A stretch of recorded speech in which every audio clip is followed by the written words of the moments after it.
What's up, guys? I'm making this video because I just broke up with my girlfriend. Thank God this all happened, you know? I don't know if you believe in God, but goodness, whenever I say thank God, I really mean thank you, big man. So I moved to this new town, got a glimmer in my eyes, ready for the big city. I start this new job and I'm swiping on Tinder one night and meet this girl, and she's pretty cute. She texts me back, those are two things that guys look for in a girl. We plan to go on a date.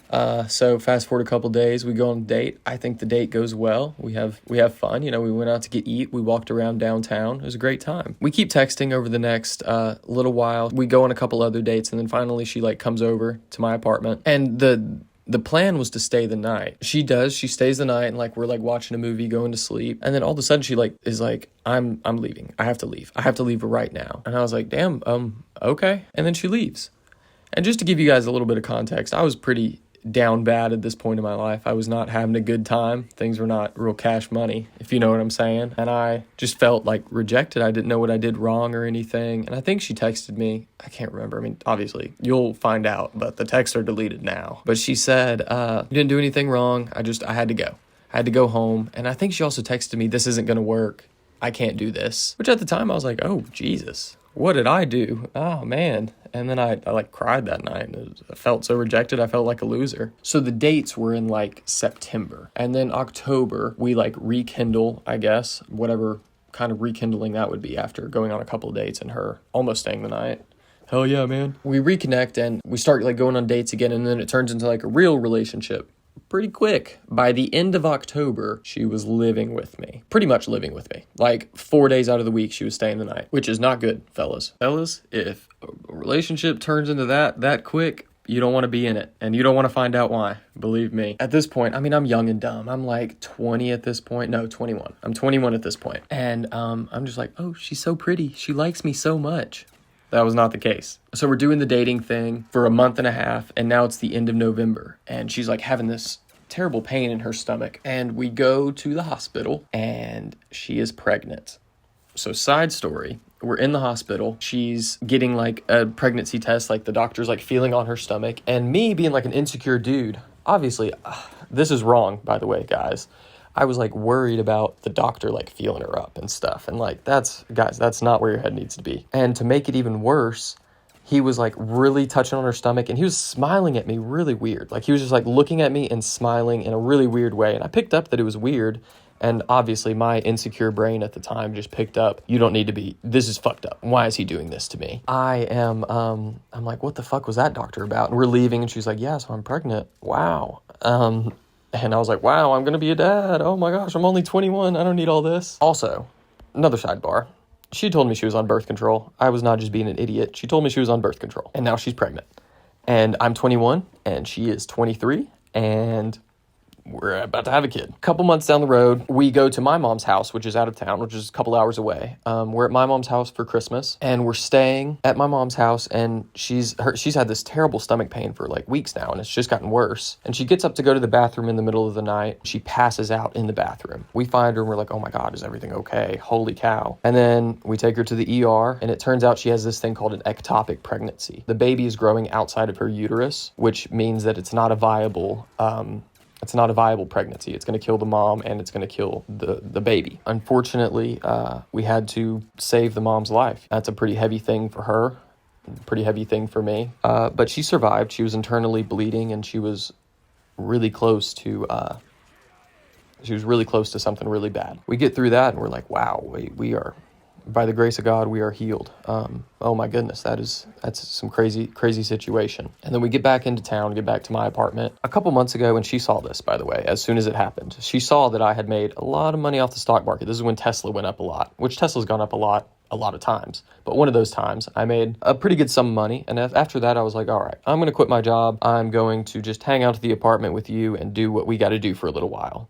And originally the plan was not that long, just to make sure she was okay, make sure I was okay, because that was a big thing that we just went through. The month turned into 2 months, 2 months turned into 4 months. The entire time I'm falling more and more in love with this girl and loving her head over heels and everything. So the month turns into months, the weeks turn into more weeks. I have a sick Minecraft world from that time. Like, I made a castle and actually followed through with the whole thing. It's amazing. Maybe I'll make it a download one day. I don't know. Maybe I'll make a video on it. You know, things turn sour. We're starting to run out of money. Starting to get into more fights. We break up for a little while. And at this point, it's like not too much to report until like April of the next year. So we met in September. She got pregnant in October. Stuff happened over Christmas. You know, the bad stuff happened over Christmas. And now it's April. And we've just loved each other, played Minecraft, drank coffee, you know, cooked food. It was great. It was an amazing time. And now we're getting into fights and stuff. And we separate for a little while at like the beginning of May, I think. And we're not together for like probably 3 weeks. And then I have like a particularly bad day and I hit her up and I'm like, hey, do you want to come over? And she did. And I was like, hey, I'm just having a bad day. Just come over tonight. And it was not like a, you know, like a guy asking a girl to come over tonight. It wasn't like that. It was more of like it was like cross my heart and hope to die. It was just come have my back. Let's just hang out like old times. And so she did. And that one night turned into 2 nights. 2 nights turned into a week. A week turned into weeks. And then it was my birthday in May. My mom, her, and myself went out of town once again, out of both of our towns, and had a great time over my birthday. And then we were just back on. Try to pick up life like normal, like we never broke up in the first place. And the fights didn't stop. And we were only together for probably another month. The beginning of June, whenever we finally had the fight that ended everything. Oh, wait, I forgot to tell you. She's pregnant again. That's one of the reasons that we got together. She's pregnant again.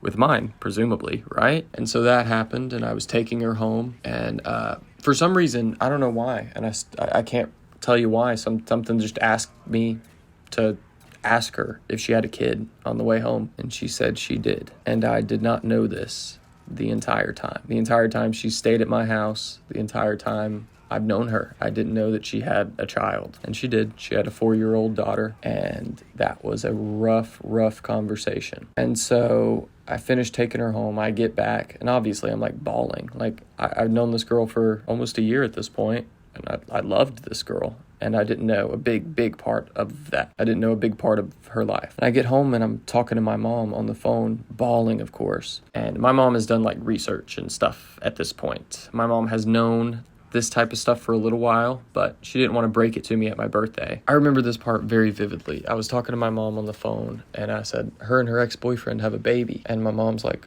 what? And I'm like, her ex-boyfriend and her have a baby. And mom's like, baby, that's not her ex-boyfriend. Man, that is the hardest thing I have ever heard in my life. So then obviously I'm on Google and I'm Googling stuff. At the time in June, she was going through a divorce, but the divorce didn't start until she was already living at my apartment. She was bailing on child support. Nobody knew where she was. Her family didn't know where she lived. And I was complicit in all that. And of course I didn't know. So, I mean, I can't be blamed. I was definitely pretty dumb.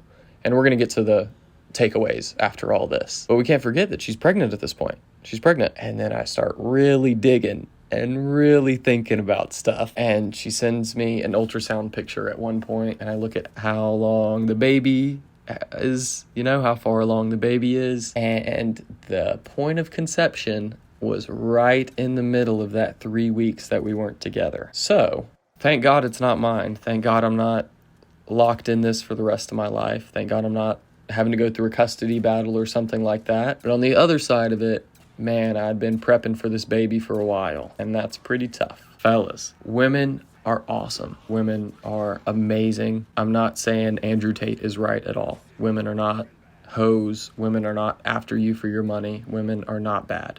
Women are amazing. But you do have to be careful. You have to be smart, and you have to be aware. And I really think that's it. Love you guys.